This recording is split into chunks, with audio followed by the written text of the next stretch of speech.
अस्सलाम वालेकुम वरहमतुल्लाहि वबरकातुहू। अल्हम्दुलिल्लाह स्टूडेंट आप खैरियत से होंगे। ठीक है, हमने चैप्टर नंबर 9 को स्टार्ट किया था जिसका नाम था सॉल्यूशन। ठीक है, सॉल्यूशन में हमने सॉल्यूशन की डेफिनेशन को पढ़ा था। हमने इसके अंदर सॉल्यूशन बनता कैसे है, सल्यूट और सॉल्वेंट मिलके सॉल्यूशन बनता था। ठीक है, हमने सल्यूट की डेफिनेशन को पढ़ा था, सॉल्वेंट की डेफिनेशन को पढ़ा था। ठीक है, हमने इसके अंदर कुछ डेफिनेशंस को पढ़ा था, जिस तरह कंसंट्रेशन यूनिट के अंदर आती हैं परसेंटेज कंपोजिशन में, परसेंटेज वेट बाय वेट को पढ़ा था, परसेंटेज वेट बाय वॉल्यूम को पढ़ा था, परसेंटेज वॉल्यूम बाय वेट को पढ़ा था और परसेंटेज वॉल्यूम बाय वॉल्यूम को पढ़ा था। आज जो हम आगे पढ़ने लगे हैं उसके आगे वाली टर्म है जिसका नाम है मोलैरिटी। ठीक है, मोलैरिटी बेसिकली क्या होती है, the numbers of moles of salute dissolve in 1 dm³ of या 1 litre solution, this is called, हमारे पास क्या है, ये मोलैरिटी है।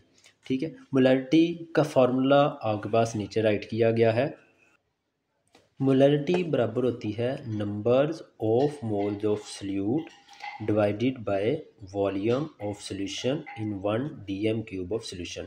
ठीक है, volume of solution in 1 dm³। ठीक है, आपको पता है कि जो number of mole of solute है जिसे आप n से रिप्रेजेंट करते हैं, ये number of moles of solute है, यानी कि नंबर ऑफ मोल्स है। तो नंबर ऑफ मोल्स को हम n से रिप्रेजेंट करते हैं, तो इसका मतलब है number of moles n is equal to होता है मैस ओवर मोलर मैस। इसको आपने चैप्टर नंबर 1 में भी बेशुमार मरतबा पढ़ा हुआ है, हमने इसके ऊपर न्यूमेरिकल किए हैं, एग्जाम्पल सोल्व किए हैं। ठीक है, इसका मतलब मैं इस number of moles of salute की जगह, इस n की जगह मैं अगर क्या लगा दूँ, मास ओवर मोलर मास वाली टर्म इधर लगा दूँ, तो हमारे पास मोलैरिटी इज इक्वल टू आ जाएगा मास over molar mass divided by volume of solution in 1 dm³। ठीक है, ये थी मोलैरिटी। इसके नीचे मैंने एग्जांपल राइट की है। एग्जांपल बहुत ही आसान है, जब भी आपको कहा जाए 1 मोल कोई भी सॉल्यूशन बनाओ, आप जिसका भी कहा गया, फॉर एग्जांपल मैंने इधर लिखा 1 मोल ग्लूकोज का सॉल्यूशन बनाना आपने, तो इसके लिए आप क्या करोगे, आपने ग्लूकोज का जो मास है, जो 1 मोल ग्लूकोज का जो मास होता है हमारे पास क्या है, करीब 180 ग्राम होता है। तब आप उस एक बीकर लें। ठीक है, मैं आपके सामने इधर छोटे थोड़ी सी डायग्राम इधर ड्रा करता हूँ। आपने करना है, एक बीकर लेना है। ठीक है, यहाँ एक आप फ्लास्क भी ले सकते हैं जिसका वॉल्यूम हमारे पास कितना है दी, यहाँ तक 1 dm³ तक है।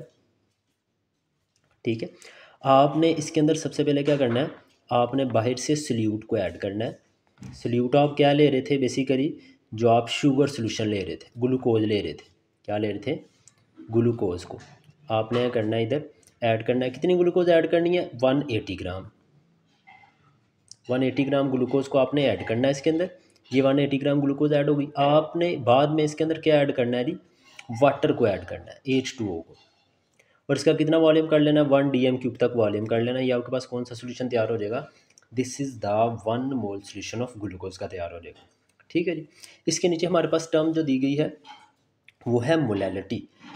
मोलैरिटी को हम, ऊपर जो हमारे पास टर्म थी, मोलैरिटी को हम रिप्रेजेंट करते थे कैपिटल M के साथ। जो मोलैरिटी होगी हम उसको रिप्रेजेंट करते हैं स्मॉल m के साथ। ठीक है, तो मोलैरिटी जो स्मॉल m के साथ रिप्रेजेंट की जाती है, बिल्कुल सेम टर्म है, लेकिन इसमें हमने यूज़ किया था 1 dm³, लेकिन इधर हम क्या यूज़ करेंगे, मोल्स ऑफ सल्यूट लेंगे इन 1 किलोग्राम ऑफ सॉल्वेंट के अंदर। Moles of salute in 1 kilogram solvent, बिल्कुल सेम वही फार्मूला उधर हमने राइट किया था। मोलैरिटी को कैपिटल M के साथ, इधर हम राइट करेंगे मोलैरिटी को स्मॉल m के साथ। मोलैरिटी इज इक्वल टू हो जाएगा moles of solute divided by mass of solvent in 1 kilogram. उधर था हमारे पास number moles of solute divided by volume of solution in 1 dm³। इधर हमारे पास क्या है जी, मोल्स ऑफ सल्यूट है divided by mass of solvent in 1 kilogram. तो बिल्कुल वही का वही नंबर ऑफ मोल्स हमें पता होता है कि इसके बराबर है m divided by molar mass है। मैंने इसको आगे राइट भी कर दिया, मैस ऑफ सल्यूट है divided by molar mass of solute है। तो हमारे पास होगा क्या, हमने क्या लिखा हुआ मोल, सॉरी, ये हमारे पास मोलैरिटी इज इक्वल टू क्या आ जाएगा, mass of solute divided bye हमारे पास क्या आ जाएगा, molar mass of solute divided by mass of solvent in 1 kilogram. ये आपके पास क्या आ जाएगी, मोलैलिटी आ जाएगी। क्या आ जाएगी, मोलैलिटी आ जाएगी, जिसको आप स्मॉल m के साथ रिप्रेजेंट कर रहे हैं। इसकी एग्जांपल वही, कि आपने इधर लिया था 1 मोल ग्लूकोज का वाटर के अंदर, और कितना वॉल्यूम होना चाहिए 1 dm³। इधर आप क्या करेंगे, इधर आप लेंगे 1 मोलर सोल्यूशन बनाना है। क्या सोल्यूशन बनाना है, उधर था 1 मोल के लिए, इधर हमारे पास क्या था जी 1 मोलर। आपने 1 मोलर सोल्यूशन बनाना है, तो 1 मोलर के लिए आप क्या करेंगे 180 ग्राम आप ग्लूकोज लेंगे और उसको आप डिज़ोल्व कर दें किसके अंदर, इन 1 किलोग्राम ऑफ वाटर के अंदर। तो आपके पास वो सोल्यूशन कौन सा बन जाएगा, 1 मोलर वाला सोल्यूशन बन जाएगा। कौन सा बन जाएगा, 1 मोलर वाला सोल्यूशन बन जाएगा। इसमें आपने ये नहीं है कि पहले क्या उसका नाम है कि जिस तरह इधर आपने ऊपर किया था कि आपने सल्यूट को डाल दिया और वॉल्यूम कितना कर दिया 1 dm³। इधर इस तरह नहीं होगा, इधर इस तरह होगा कि आपने क्या लिया है, एक बीकर लिया है, ठीक है, एक फ्लास्क लिया है, उसके अंदर आपने 180 ग्राम ग्लूकोज के ऐड किए हैं, ठीक है। 180 ग्राम ग्लूकोज के आपने ऐड करके इसके अंदर आपने वॉल्यूम बाद में कितना लिया है जी, वाटर लिया है 1000 ग्राम, तो इसके अंदर आपने ऐड कर दिया। तो ये आपका जो सोल्यूशन बनेगा वो 1 मोलर वाला बनेगा। इसका मतलब है 1 मोलर सोल्यूशन के अंदर अगर हम बात करें 1 जो मोलर वाला सोल्यूशन होता है, ठीक है, अगर हम बात करें इसमें हमारे पास क्या आएगा, सल्यूट प्लस सोलवेंट। तो सल्यूट हमारे पास कितना था जी 180 ग्राम, सोलवेंट हमारे पास कितना था जी 1000 ग्राम। तो इसका मतलब टोटल सोल्यूशन का जो 1 मोलर के अंदर कितना इसका हमारे पास वॉल्यूम आ जाएगा या वेट होगा, हमारे पास टोटल इसका वेट होगा 0.811 1180 ग्राम हमारे पास का क्या होगा, ये वाला सोल्यूशन तैयार होगा। यानी कि मोलर के अंदर हम ग्राम के साथ रिप्रेजेंट किया जाता है इसको। और याद रखिएगा इधर आपने ऊपर, अच्छा जी, आगे हमारे पास जो टर्म आ रही है बेसिकली क्या आ रही है, मोल फ्रैक्शन वाली आ रही है। कौन सी आ रही है, मोल फ्रैक्शन वाली, ठीक है। मोल फ्रैक्शन को हम एक्स के साथ रिप्रेजेंट करते हैं। मोल फ्रैक्शन क्या है, it is the ratio of number of moles of one component to the total number of moles of the all the component present in solution. हमारे पास क्या है कि हमारे पास 3-4 किस्म के कंपोनेंट हैं, हमने उसका सोल्यूशन के अंदर बना लिया। जिस तरह मैंने इधर एग्जांपल दिया है आपको सामने बीकर बना कर, एक कि हमारे पास एक बीकर है, उसके अंदर हमने 3 कंपोनेंट ले लिए। फ़र्ज़ कर लो एक कंपोनेंट ए है, दूसरा कंपोनेंट बी है, बी वाला है, तीसरा कंपोनेंट हमारे पास क्या है, सी वाला है। इसके नंबर ऑफ मोल्स होंगे एन ए, सी वाले के नंबर ऑफ मोल होंगे एन सी, बी वाले के नंबर ऑफ मोल्स होंगे एन बी। तो हमने कहा था कि मोल फ्रैक्शन बेसिकली क्या है, मोल फ्रैक्शन एक रेशो है, ठीक है। किसकी रेशो है, number of moles of one component की, एक कंपोनेंट की रेशियो है किसके अंदर, total number of mole of component. जो एक सोल्यूशन के अंदर total number of mole of component पड़े हुए हैं इस तरह, उसके साथ क्या है, इसकी रेशियो है।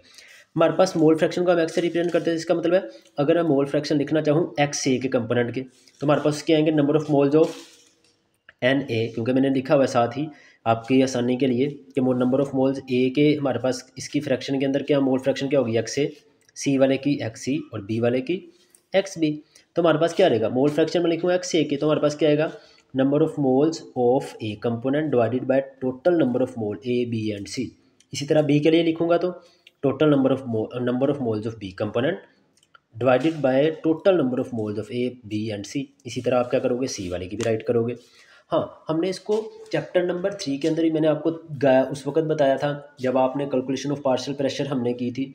तो हमने कहा था जब भी किसी चीज़ का मोल फ्रैक्शन लें, क्या लें, मोल फ्रैक्शन का सम लें, जैसे एक्स ए एक्स बी एक्स सी, तो हमारे पास क्या आता है, हमेशा 1 के बराबर आता है। क्या आता है हमारे पास, बराबर 1 के आता है। हाँ, अगर हमें किसी एक का मोल फ्रैक्शन निकालना हो, फॉर एग्जांपल हम कहते हैं कि हमें जी चाहिए एक्स ए वाले का चाहिए, तो आप इसको किस तरह लिखोगे, एक्स ए वाले का मोल फ्रैक्शन निकालने के लिए मैं इसको नीचे ज़रा राइट कर रहा हूँ, ये देखिएगा मैंने इसको किस तरह आप लिखोगे। हमारे पास एक्स ए का चाहिए, तो आप अगर एक्स ए को इधर रखोगे, 1 कर दोगे माइनस एक्स बी वाले को माइनस एक्स सी वाले को। तो कहता है मोल फ्रैक्शन आप अगर आप किसी एक कंपोनेंट का निकालोगे तो हमेशा 1 से कम आएगा, क्योंकि आप एक्स ए और एक्स सी वाले से में से एक निकालोगे तो हमारे पास क्या आएगा, 1 से कम आएगा 1। तो कहता है अगर आप तीन सारी चीज़ों का सम करके आप निकालते हो मोल फ्रैक्शन तो होता है हमेशा 1, ठीक है। अगर आप एक चीज़ का निकालते हो उसमें तो हमेशा क्या होता है, लेस देन 1। मैंने नीचे लिखा हुआ है, ठीक है, मैंने लिखा हुआ है sum of all the mole fraction is equal to the unity, यानी कि एक के बराबर है, और mole fraction of any one component is less than हमारे पास क्या है, यूनिटी है। क्या है हमारे पास, लेस देन यूनिटी है। ये हमारे पास क्या थी, this is the mole fraction. आगे हमारे पास टर्म कौन सी आ रही है बेसिक, आपने इसमें इसकी डेफिनेशन आप याद करोगे, जो डेफिनेशन ऊपर लिखी गई है, ठीक है। आप डेफिनेशन याद करोगे, डेफिनेशन के साथ आप इसकी फार्मूले को राइट करोगे, ठीक है। और आप ये पता होना चाहिए आपको, ये MCQs के अंदर पूछा जा सकता है, ठीक है। कि सम करोगे मोल फ्रैक्शन का किसके बराबर होता है, वो हमें पता है किसके बराबर है जी, this is equal to unity के। और अगर आप किसी एक चीज़ का मोल फ्रैक्शन लो तो किसके बराबर है हमारे पास, वो लेस देन यूनिटी होता है। आगे हमारे पास आ रहा है जी PPM, जिसे आप कहते हैं पार्ट्स पर मिलियन। क्या कहते हैं, पार्ट्स पर मिलियन है। पार्ट्स पर मिलियन क्या है हमारे पास, इसकी डेफिनेशन हम कैसे करेंगे, मास ऑफ सल्यूट इन ग्राम्स। किसी भी चीज़ को आपने लिया है, सब्सटेंस को लिया है, सल्यूट को लिया है, आपने उसका क्या लिया है, मास लिया है इन ग्राम्स में। यहाँ आप क्या ले रहे हैं जी, वॉल्यूम ले रहे हैं, ठीक है। वॉल्यूम लेना, तो इसका मतलब वो हमारे पास वॉल्यूम क्या होगा, मैंने वी लिखा हुआ इधर, हमारे पास क्या होगा, सेंटीमीटर क्यूब में। तो आप मास ले रहे हैं, ठीक है, जब हम वॉल्यूम उसका ले रहे हैं, ठीक है। इन मास लेंगे तो हम इसके साथ ग्राम टर्म्स करेंगे। मास ऑफ सल्यूट इन ग्राम्स, किसके अंदर, इन 1 मिलियन। 1 मिलियन का मतलब 10⁶ है, 10⁶ million grams of the solution, this is called PPM, ठीक है। मैंने इसकी सिंपली बड़ी ही आसान सी डेफिनेशन लिखी है, आपकी बुक के ऊपर भी लिखी गई है, मैंने उसको भी आसान तरीन करके लिखा है कि जो भी सल्यूट लिया है आप उसको ग्राम में ले लो, जितनी भी उसकी मिकदार है, कितने के अंदर लेनी है, 10⁻⁻6 ग्राम ऑफ सोल्यूशन के अंदर लेनी है, मैंने लिखा हुआ। PPM किसके बराबर है, PPM is equal to mass of solute divided by mass of solution. जो भी मास ऑफ सोल्यूशन का है उसको मास ऑफ सल्यूट को मास ऑफ सोल्यूशन पर डिवाइड कर दो, मल्टीप्लाई क्या कर दो 10⁶ के साथ, ठीक है। जिस तरह आप क्या करते थे, परसेंटेज वाले आप पीछे टर्म पढ़ के आए हैं, परसेंटेज को आप तैयार कर, फॉर एग्जांपल मैं परसेंटेज के लिए आपको बताऊं तो हम क्या करते थे, परसेंटेज वेट बाय वेट के लिए निकालते थे, हम क्या लिखते थे, मास ऑफ, क्या था हमारे पास, सल्यूट था, और डिवाइडेड बाय हम क्या करते थे, मैस ऑफ सॉल्यूशन लिखते थे, और मल्टीप्लाई करते थे 100 के साथ। अगर तो परसेंटेज के लिए निकालोगे, परसेंट 100 में से निकालनी है, तो आप इस तरह फार्मूला राइट करके, बिल्कुल यही फार्मूला ये है, बस इधर उसने क्या बता दिया, इधर उसने कहा PPM में, तो हम इसके साथ क्या कर देंगे, मल्टीप्लाई कर देंगे 10⁶ के साथ, ठीक है। तो ये था हमारे पास, इसकी जो बाकी वाली टर्म्स रहती थी वो हमने की हैं। उसके नीचे हमारे पास है टाइप्स ऑफ सॉल्यूशन, जो आपके पास टेबल बना होगा बुक के ऊपर, ठीक है, जो आपने उस टेबल को अच्छे तरीके से याद भी करना है, टाइप ऑफ सॉल्यूशन को, ठीक है। ये सम टाइम लॉन्ग क्वेश्चन भी आ सकता है, लेकिन एग्जांपल के अंदर, MCQs के अंदर, ठीक है, आपसे पूछा जा सकता है, बड़ा ही इम्पोर्टेंट है, ठीक है, शॉर्ट क्वेश्चन के लिए आपसे पूछा जा सकता है, ठीक है। बड़ा ही आसान टेबल, मैंने बड़े ही आप लोगों के लिए आसानी की है इसके अंदर। कहता है टाइप ऑफ सॉल्यूशन, आपको पता है 3 तरह के हम सॉल्यूशन मोस्टली पढ़ते हैं, कि हमारे पास से होता है, एक है सॉलिड वाला, एक है हमारे पास लिक्विड वाला, और एक हमारे पास कौन सा है जी, गैस वाला, ठीक है। मैंने पर लिखा हुआ पर सॉलिड, लिक्विड और गैस, मैंने 3 टर्म्स ऊपर लिख दी है। इस तीनों से 9 तरह के सॉल्यूशन बनते हैं। 9 तरह के सॉल्यूशन किस तरह बनते हैं, बेटा रट्टा नहीं लगाना, इसको बड़ा ही आसान मैंने किया आप लोगों के लिए, ज़रा देखिएगा। कहता है कि सॉलिड वाला सॉल्यूशन बनाना, तो कहता है सबसे पहले आप सॉलिड की 3 टाइप्स बनेंगी, किस तरह बनाएंगे आप, सॉलिड को उठाओ, पहले सॉलिड की सॉलिड के अंदर, मैंने SS लिखा हुआ है, सॉलिड की सॉलिड के अंदर पहला सॉल्यूशन बनेगा, लिखा हुआ है मैंने, एग्जांपल का 3-4 उधर आपकी बुक के ऊपर राइट की गई है, मैंने एक एग्जांपल इसके आगे नीचे राइट कर दिया, मेटल्स का उलाय, मेटल 2-3 मेटल है, उसको मिक्स कर दें, उसका लाय बन जाता है, ठीक है। ये सॉलिड का सॉलिड में सॉल्यूशन है। और इसी तरह सॉलिड को उठाओ, लिक्विड के साथ बना दो, सॉलिड की एक लिक्विड के साथ टाइप बन जाएगी, for example sugar in water, sugar लें, चीनी लें, उसको पानी में डाल दें, हमारे पास कौन सा वो सॉल्यूशन है, सॉलिड का लिक्विड के अंदर है, ठीक है। सॉलिड का इसी तरह क्या है जी, सॉलिड का गैस के अंदर है, ठीक है। सॉलिड का गैस के अंदर हमारे पास क्या है जी, डस्ट ऑफ पार्टिकल, ठीक है। सो आपने सॉलिड लिया और उसको गैस के अंदर बना दिया, 3 टर्म्स थी, 3 टाइप बन गई, इससे सॉलिड से सॉलिड में, सॉलिड से लिक्विड में, सॉलिड से गैस में, 3 टाइप। बिल्कुल इसी तरह लिक्विड के लिए, लिक्विड का सॉलिड में सबसे पहले टाइप, बटर एग्जांपल है इसकी, लिक्विड का लिक्विड में, ठीक है, लिक्विड का गैस में, लिक्विड का लिक्विड में मिल्क सॉल्यूशन आपके पास होता है, ठीक है। ये बहुत ही बेहतरीन एग्जांपल है। आप अल्कोहल को वाटर में ऐड कर सकते हैं, ये भी एक लिक्विड की लिक्विड में एग्जांपल है। लिक्विड का गैस के अंदर क्या है हमारे पास, लिक्विड का गैस के अंदर मिस्ट है, फोग है, ठीक है, ये आप इसकी एग्जांपल ले सकते हैं। आगे हमारे पास है जी, लिखा गया है कि गैस का गैस के अंदर, ठीक है, पहली 3 टाइप्स इसकी बने, 3 ये होगी, 3 ये होगी, 6 होगी। अब गैस का, गैस वाले का सॉलिड के अंदर, गैस वाले का लिक्विड के अंदर, गैस वाले का गैस के अंदर, गैस का सॉलिड, गैस का लिक्विड में, गैस का गैस में, गैस का सॉलिड में हमारे पास क्या है H2O। आप हाइड्रोजन गैस लेते हैं, हाइड्रोजन फॉर्म इन द किस टर्म में होती है, गैस की सूरत में होती है। आप डिजोल्व करते हैं प्लाटिनियम की सरफेस के ऊपर, आप स्टैंडर्ड हाइड्रोजन पोटेंशियल पढ़ेंगे जिसे आप शी के नाम से जानते हैं चैप्टर नंबर 10 में। उस वक्त आपको या हम इधर यूज़ करते हैं। आपने इसको चैप्टर नंबर 8 में भी सेकंड ईयर में जाके पढ़ेंगे, ठीक है। कैटालिस्ट के अंदर भी हम इसको इस तरह हाइड्रोजन को कैटालिस्ट यूज़ किया रहता है। हाइड्रोजन को प्लाटिनियम की सरफेस के ऊपर एज अ कैटालिस्ट के तौर पर इस्तेमाल किया जाता है। प्लाटिनियम एक कैटालिस्ट होता है, हाइड्रोजन गैस है जो रिएक्शन में पार्टिसिपेट करती है, ठीक है। इसी तरह हमारे पास गैस का लिक्विड में ऑक्सीजन वाटर है, ठीक है। गैस का गैस में हमारे पास क्या है, एयर इसकी क्या है, एग्जाम्पल है, ठीक है। आई होप आपको लेक्चर की समझ लगी होगी, ठीक है। आपने इसको पॉज करके लेक्चर को दोबारा सुन सकते हैं, ठीक है। आहिस्ता आहिस्ता वीडियो को सुने, इंशाल्लाह मज़ीद आगे वाला लेक्चर जो होगा इंशाल्लाह हम नेक्स्ट पढ़ेंगे। अल्लाह हाफ़िज़, अस्सलाम वालेकुम।